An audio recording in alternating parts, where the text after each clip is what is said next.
perkenalkan, nama saya Nur Aisyah. Saya akan menjelaskan sedikit tentang proses auditing laporan keuangan, tahap dan prosedur standar.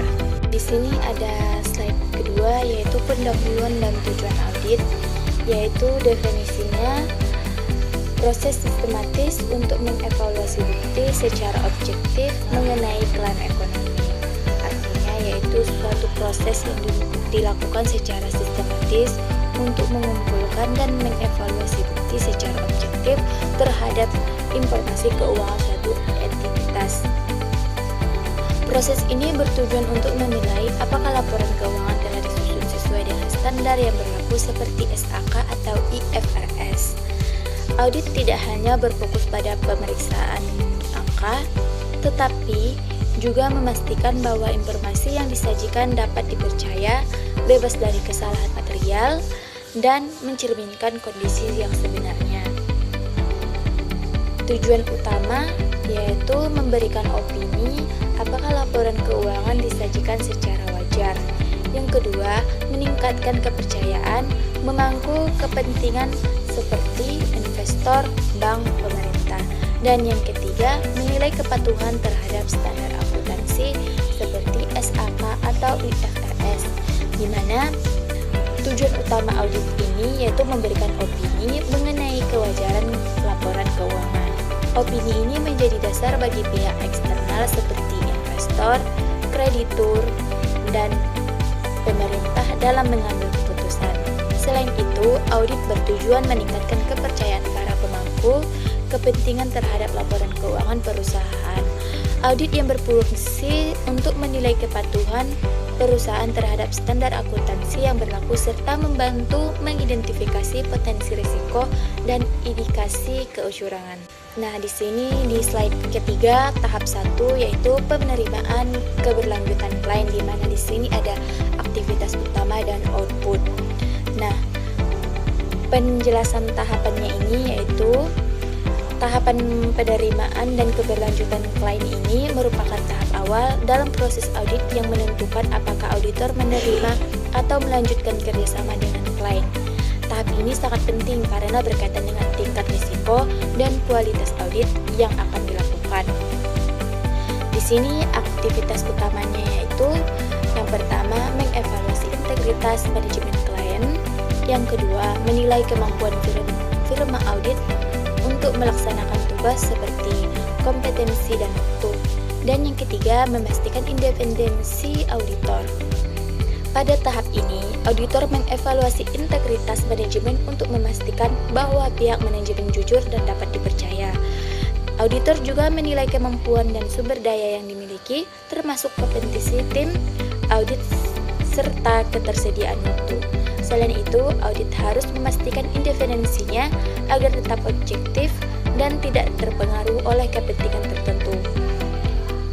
Auditor juga mempertimbangkan risiko klien, seperti kemungkinan terjadinya kecurangan atau masalah laporan keuangan.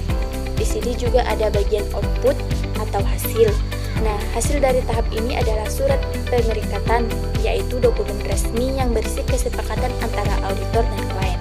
Dokumen ini mencakup tujuan audit, ruang lingkup pekerjaan, tanggung jawab masing-masing pihak, serta waktu dan biaya pelaksanaan audit. Surat ini menjadi dasar kerjasama dengan mencegah kesalahpahaman. Di slide nomor 4, tahap kedua yaitu perencanaan audit atau planning. Tahap ini artinya merupakan tahap menyusun strategi agar proses audit berjalan secara efektif dan efisien, di mana tahap ini membantu auditor dalam menentukan arah pemeriksaan dan fokus pada area yang dimiliki risiko tinggi. Di sini bagiannya ada analisis fakta eksternal, yaitu memahami bisnis dan industri klien. Yang kedua, review data historis, yaitu melakukan prosedur analitis awal. Yang ketiga, menetapkan, yaitu menetapkan materialitas atau ambang batas kesalahan yang dianggap dengan signifikan.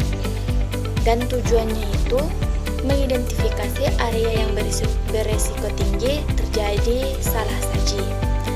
Di slide kelima, tahap 3 yaitu penilaian risiko atau risk assessment. Di sini ada komponen risiko, yaitu risiko bawaan. Risiko bawaan ini artinya kerentanan alami akun terhadap kesalahan. Yang kedua, risiko pengendalian, yaitu risiko bahwa sistem eksternal klien agar mencegah kesalahan. Dan di sini metodenya itu ada seperti wawancara, observasi, dan inspeksi dokumen eksternal. Slide ke-6 di tahap 4 yaitu pengujian pengendalian, di mana tahap ini adalah proses di mana auditor menilai apakah sistem pengendalian internal perusahaan berjalan dengan baik atau tidak. Pengendalian internal ini adalah prosedur atau aturan yang dibuat perusahaan untuk mencegah kesalahan dan kecurangan dalam laporan keuangan. Di sini fokus pengujiannya yaitu menilai efektivitas sistem pengendalian internal perusahaan, dan auditor ingin memastikan apakah sistem yang ada benar-benar mampu, seperti mampu mencegah kesalahan, mampu mengidentifikasi kesalahan, dan mampu memperbaiki kesalahan. Di sini ada disebut jika pengendalian kuat. Nah, jika pengendalian kuat ini yaitu pengendalian internal kuat atau efektif, maka risiko kesalahan dianggap lebih rendah dan auditor tidak perlu melakukan pemeriksaan terlalu mendalam. Dan di sini ada juga jika pengendalian lemah. Jika pengendalian lemah ini yaitu risiko kesalahan menjadi tinggi dan kemungkinan terjadi kecurangan yang cukup besar. Akibatnya yaitu auditor harus melakukan pengujian lebih detail dan memeriksa transaksi dan saldo akun secara lebih mendalam. Di slide ke-7 tahap 5 yaitu pengujian substantif, di mana aktivitas utamanya yaitu dalam pengujian substantif auditor melakukan uji transaksi dengan memeriksa dokumen mendukung seperti faktur, kwitansi, dan bukti lainnya. Hal ini dilakukan untuk memastikan bahwa setiap transaksi yang dicatat memang benar-benar terjadi dan tidak fiktif. Pemeriksaan ini membantu auditor menentukan kesalahan pencatatan atau indikasi kecurangan. Nah, di sini ada uji saldo, di mana selain transaksi, auditor juga melakukan uji saldo akun. Contohnya, yaitu melakukan konfirmasi bank untuk memastikan saldo kas sesuai. Yang kedua yaitu perhitungan fisik. Perhitungan fisik ini yaitu mencocokkan jumlah barang serta konfirmasi piutang yaitu dapat kepada pihak terkait. Uji saldo ini bertujuan untuk memastikan bahwa angka yang dicantumkan dalam laporan keuangan sesuai dengan kondisi sebenarnya. Nah, di sini ada tujuan. Tujuannya itu di sini adalah memperoleh bukti nyata bahwa angka-angka dalam laporan keuangan benar-benar dan dapat dipercaya. Dengan adanya bukti yang kuat, auditor dapat memberikan opini yang lebih akurat terhadap laporan keuangan perusahaan.